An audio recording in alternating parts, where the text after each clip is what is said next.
ज्यादती हो रही है।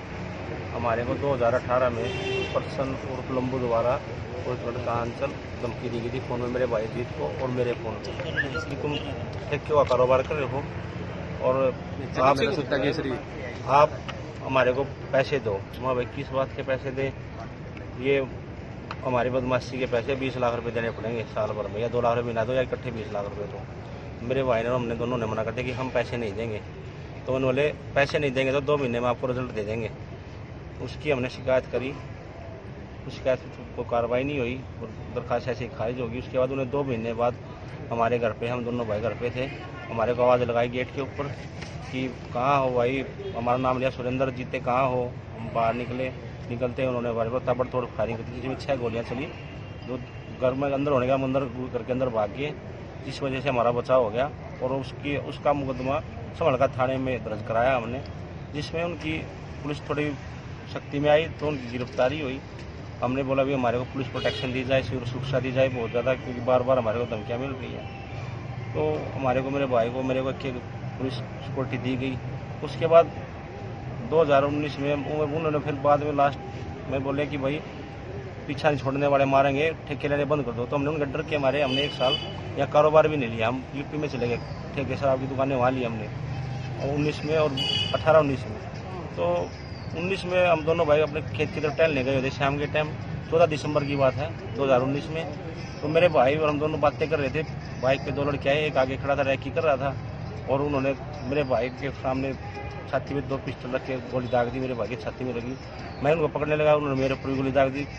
मैंने बोला भाई भैया भाग, हम दोनों भाई भाग गए। पास में एक मकान था उसमें घुस गए। मेरा भाई वहाँ बेहोश हो गया।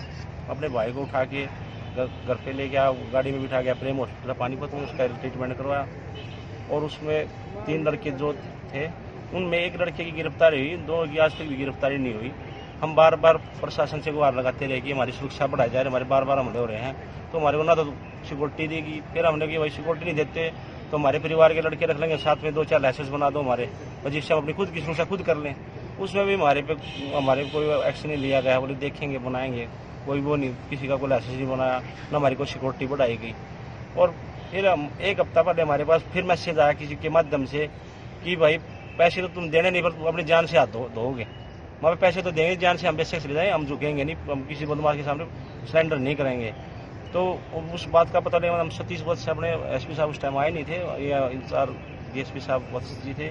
हम इनसे मिले, एप्लीकेशन लगाई कि जी उन पे इनाम कर दो, 1 साल हो गया अभी तक जब पकड़ में नहीं आ रहे हैं, छोटे छोटे मुकदमे पे इनाम हो रहा है, हमारे तो इतनी बार वारदात होने लग रही है। तो वत्स जी ने बोला कि भाई ठीक है, हम कोशिश करेंगे, माँ जी हमारी सुरक्षा बढ़ा दो। हमारे को अभी भी संज्ञा हो रही है कि हमारे पे दोबारा अटैक होने वाला है, तैयारियां उनकी चल रही है। हमें किसी के माध्यम से पता चला कि भाई एक्टिविटियां बढ़ रही है, तुम्हारी रैकी चल रही है। उसी दौरान 2 लड़के मेरे घर पे गए हैं, जो सीसीटीवी कैमरे थे। मेरे बेटे ने बताया कि पापा ऐसे 2 लड़के ना गेट पे खड़े होके गए हैं। उसकी फुटेज और उन लड़कों की मैंने समलका थाने में फायर दर्ज कराई, वो 20 दिन पहले। तो भाई उसका वो लड़कियां पता लगा, विकास है कोई सीख का, वो फेसबुक पे अपने फोटो डालता है कि पर्सन लंबू ग्रुप, और उसमें वो जेल में बात करता हुआ व्हाट्सएप पे अपना स्क्रीन शॉट डालता है। जो मैंने उसकी फेसबुक से वो निकाला, वो भी मैंने फोटो बनवा के पुलिस को दिया कि ये पर्सन लंबू से जुड़ा हुआ है, आप इसकी गिरफ्तारी करो। उसकी भी गिरफ्तारी नहीं हुई। उसके बाद 1 हफ्ते पहले हम फिर मिले कि जी हमारी रैकिंग चल रही है पूरी, और जी हमारी सुरक्षा बढ़ा दो, हमारे को गार्ड दे दो और पुलिस दो, या हमारे लाइसेंस बना दो।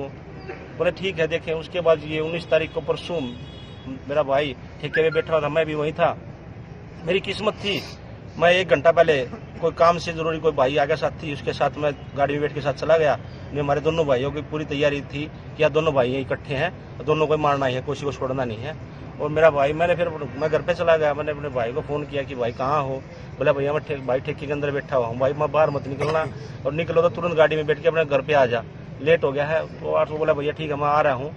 तो भाई उन्हें ड्राइवर को बोला कि गाड़ी स्टार्ट कर ले और मैं बाथरूम करके आता हूँ और चलते हैं। बाथरूम करने भाई गया, उसके साथ वो गनमैन था दिलबाग, वो भी साथ खड़ा था। लेकिन वो जैसे ही बाथरूम करके बाहर निकला तो वो तैयारी में थे, उन्होंने अंधाधुंध फायरिंग कर दी। और ड्राइवर बेचारा गाड़ी में से स्टार्ट करा, गाड़ी नीचे उतरा, उसको भी गोली मार दी। और 2 मेरे भाई को लगी, दोनों चेस्ट में लगी हुई हैं। और मेरा भाई बहुत ज़्यादा सीरियस है। हमारी कोई अब उसको इतनी बड़ी घटना हुई बात, आज तक मेरे हॉस्पिटल में वहाँ तक एक पुलिस वाला भी नहीं भेजा गया कि उसकी सिक्योरिटी बढ़ाई जाए, उसकी गार्ड लगाई जाए। बेशक अब दोबारा फिर आके हमारे को मार सकते हैं।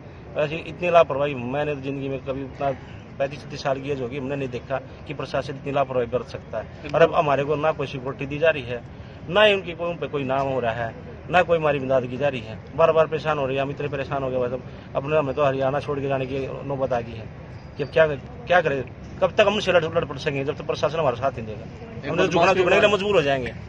एक बदमाश भी मारा गया था मौके पे इसमें।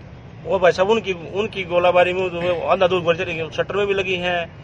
वो तो उनको देख थोड़ी रहा था, एक और लड़का था दारू ले रहा था, उसको भी लगी है।